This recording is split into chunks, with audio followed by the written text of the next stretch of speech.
Doug down here in the control room of the Sound Pure Studios, and when we're not making music, this is where we're testing new gear and doing some of our videos and everything else. And our monitors are always in about the same spot, but this is a really good opportunity for me to talk to you guys about some of the basic principles for moving monitors, whether in a control room like this or your home bedroom. Pretty much the way we go about some of the principles, there's like 7 or 8 principles I'm going to talk about, and how you position your monitors is going to be the same kind of across the board no matter where you are. I think the only exception is if you've got really expensive soffit mount monitors where you've got a room totally designed for the speakers. That's not what we're talking about here. We're talking about what most of us are going to be dealing with in our studios at home and in studios like this. So probably the first #1 thing that a lot of people screw up is your distance of the monitors from this back wall. So as we're talking about hard reflections from the monitors, this back wall actually matters. Bringing your monitors, bringing your desk, bringing your listening position out into the room a little bit is one of the things that's going to be super important. A lot of people don't realize that. A lot of people have their monitors slammed up against the wall. I'm talking a foot, 2 feet if you can do it, is going to give those monitors a little bit more room to breathe. It's going to cut down on some of those hard reflections coming off the wall. Super important. Okay, so if we've got a foot here, in our studio we have about 2.5 feet, but we've got about a foot here. You also want to make sure that the left and right monitors are further away from the sidewall here. Also important. So you want a different distance from back wall to monitors, sidewall to monitors. You want this distance to be different. In our case, we've got that taken care of. So those are pretty important steps that a lot of people skip over. Of course, we want our monitors oriented in the center of the room. That would probably be step number 3. Our basic listening position is going to be somewhere in the center of the room and kind of towards the center of the room, also from that wall if we can help it. The more in the center of the room, the less the walls are reflecting, right? And of course, a little bit of treatment can go a long way there, but we're going to limit this just to the monitor orientation. Great. We're off that back wall.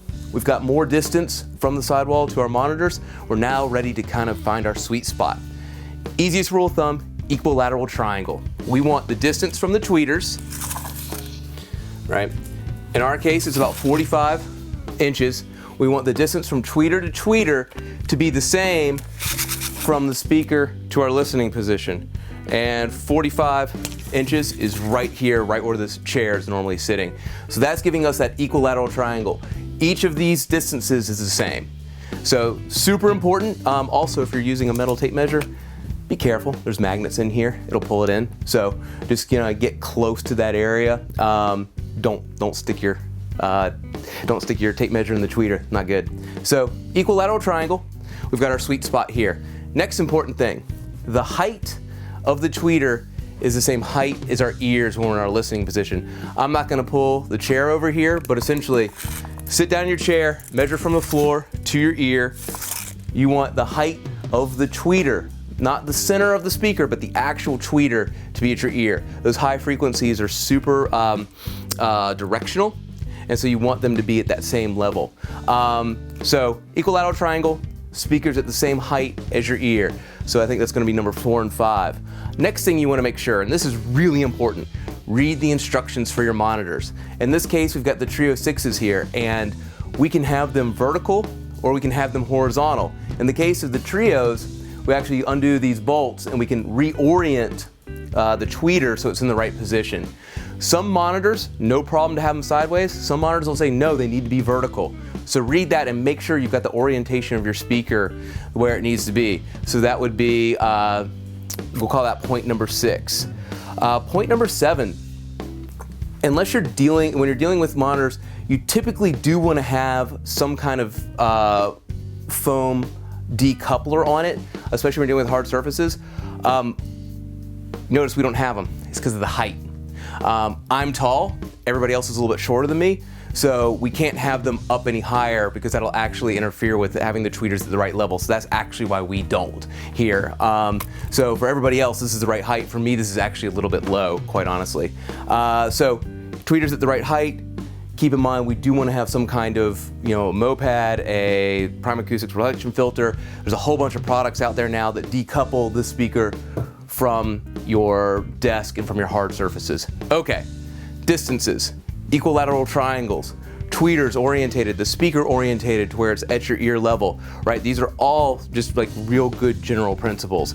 And they're all, you do this and it's gonna put your speaker in the best position it can be in your room, whether it's treated or untreated. All right, now the things that are a little more tricky.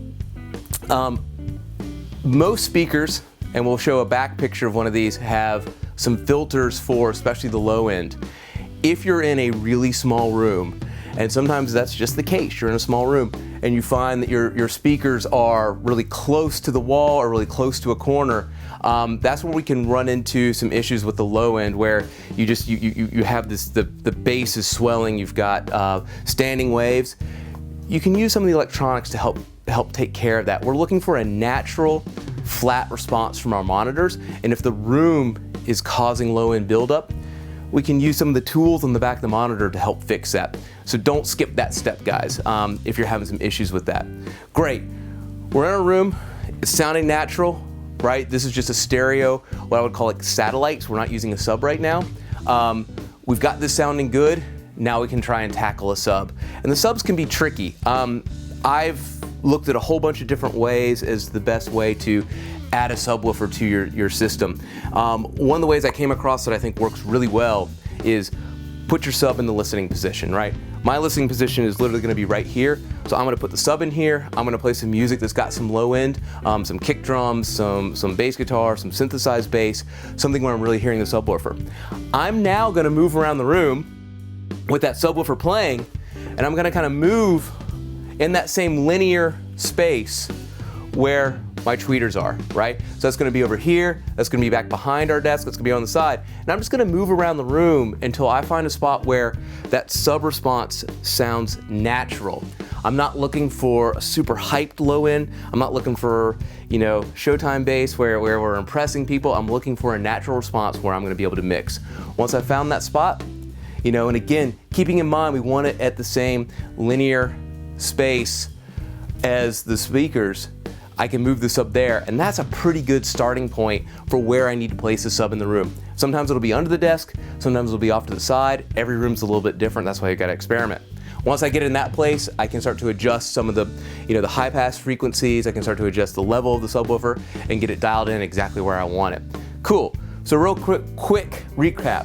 1, we want space behind the monitors. 2, the space behind the monitors and the space to the wall should be different. We want an equilateral triangle from the tweeters to our listening position. We want the tweeters at the same height as our ears. We want to, if we're in a smaller room, we want to use the tools in the back of the monitor to adjust it to where it's natural. Then, now we're ready to start talking about a subwoofer.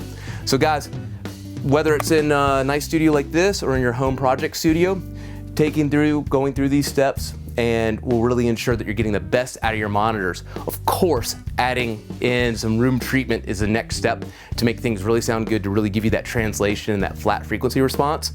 Different story for another day. Thank you guys for tuning in. Definitely subscribe to our channel for more tips and tricks, and let us know if we can help with anything else. Talk to you soon.